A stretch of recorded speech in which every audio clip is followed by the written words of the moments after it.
Hey everyone, in this video I want to talk a little more about the presentation assignment, and when I'm done it's going to go right here after the first video that's already on there about this presentation assignment. Now in this video I specified that I want to give you more information before you get started with this project, and then I want to give you an idea of why I changed the name of this assignment to presentation assignment. And I mentioned this because if you watch this video, this first video first, you'll see in there somewhere that it's called Google Slides assignment. And that's related to this other point right here where I want to show you two other platforms you could use to work on this assignment.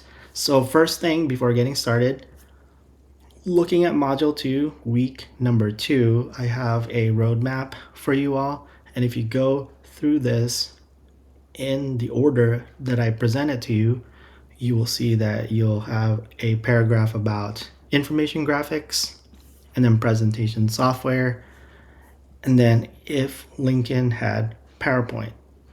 So those are 3 items to take a look at before you even go through the presentation assignment. And that's because this will give you a good background information on what to do for your own presentation for this presentation assignment. And I'll tell you this also, I've been doing this assignment long enough to know that when students create their presentation, I could tell which students read this prerequisite information and then which students didn't, because this lays out for you the things to pay attention to when you're doing a presentation. So I'll go through a few items on here. For example, I put on here to keep it simple, use bullet points instead of whole paragraphs. And the reason for that is this is for a presentation. It's meant to be a visual guide. However, you will be the main star of the show, right? You're doing a presentation, you're speaking, and you want people to pay attention to what you have to say instead of what's on the screen. And so you'll just give them bullet points, and then you'll expand on those bullet points. So I'll be looking for that in your presentation. And then related to that about having it be a presentation, well, there's going to be a screen typically to where people might be sitting far away. And so the text needs to be big enough so that everybody can easily see the text in your presentation. So most designers recommend using a minimum text size of 24 points. So I'll be looking for that also. And then there are other items on there. And the information you'll be using to put on your presentation, well, you already had a good start with one of your activities from Module 1.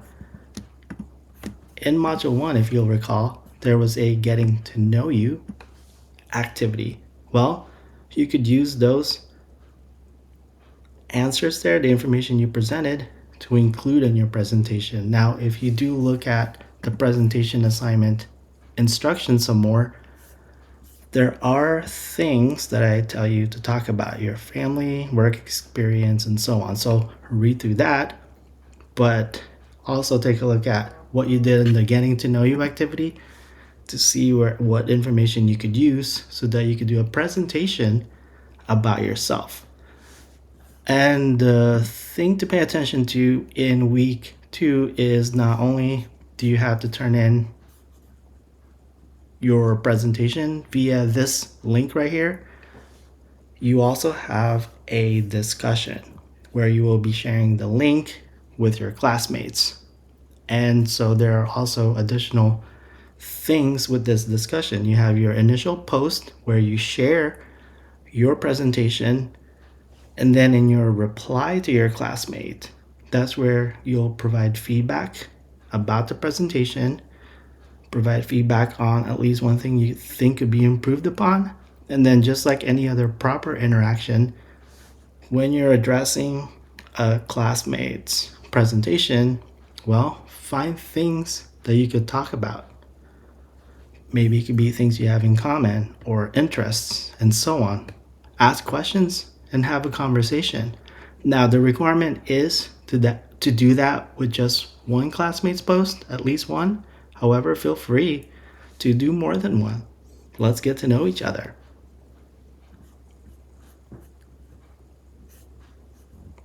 So there's that part of putting it together. Now, as far as completing this, well, if you just watch this first video, you'll see that Google Slides is what we will be using to share our presentations. And so you could create your presentation using Google Slides. However, out in industry and just outside of the classroom, well, there are many other possibilities for creating professional and polished presentations. And for this assignment, I want to introduce you to two of them. One would be Canva, and then the other one is Adobe Express. So that's what I have in these other two tabs. And so that's why I call this, so starting fall 2024, I'm recording this August 2024, this video. That's why I want to call it presentation assignment, because there are many platforms for creating a presentation. Ultimately though, for this assignment, I want it to be something that can be shared using Google Slides. Because the thing with Google Slides is if you upload a PowerPoint, then you can share that as a Google Slides presentation. And as it turns out, in Canva and Adobe Express, when you create a presentation in these platforms, you can download them as PowerPoint files, and then you can upload the PowerPoint files to your Google Slides, and then you can share it that way. And that's certainly something that happens out in industry, to where you would use something like Canva or Adobe Express, even as you have access to Adobe software, the industry standard when it comes to graphic design, like InDesign, Illustrator, and Photoshop, because not everybody has access to the native files created using those software. Now, you could create PDFs, so that's certainly one possibility.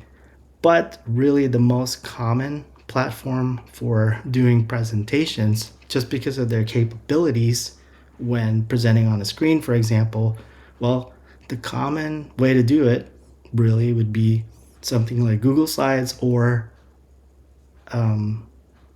PowerPoint. So there's all that background information there. Now let me show you Canva real quick.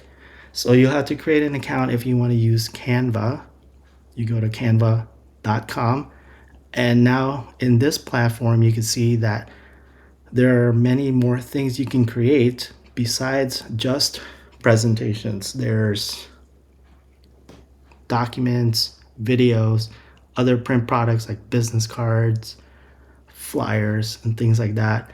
You could use it for creating social media graphics, or graphics for your posts. Now with presentations, let me back up. The cool thing about Canva is that you can make it to where it's consistent with your brand by uploading your brand colors, right? So if you're doing UCM, for example, well, you'll want it to be black and red. But there are so many templates here that even if you choose something like, say, this one right here where it's green and yellow, well, you could choose that, but then you can apply your brand colors, and you might have to play with it a little bit to get it to look right, but it gives you a pretty good start in having something consistent with your brand. And you could also assign your fonts that you use, for example, and graphics and things like that, like logos. So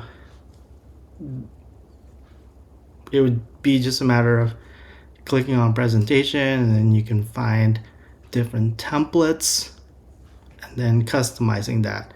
And you will use the information again from your getting to know you your activity from module 1, and then also the prompts that I give you here as far as what to talk about, and then also the information that I already shared in this first video.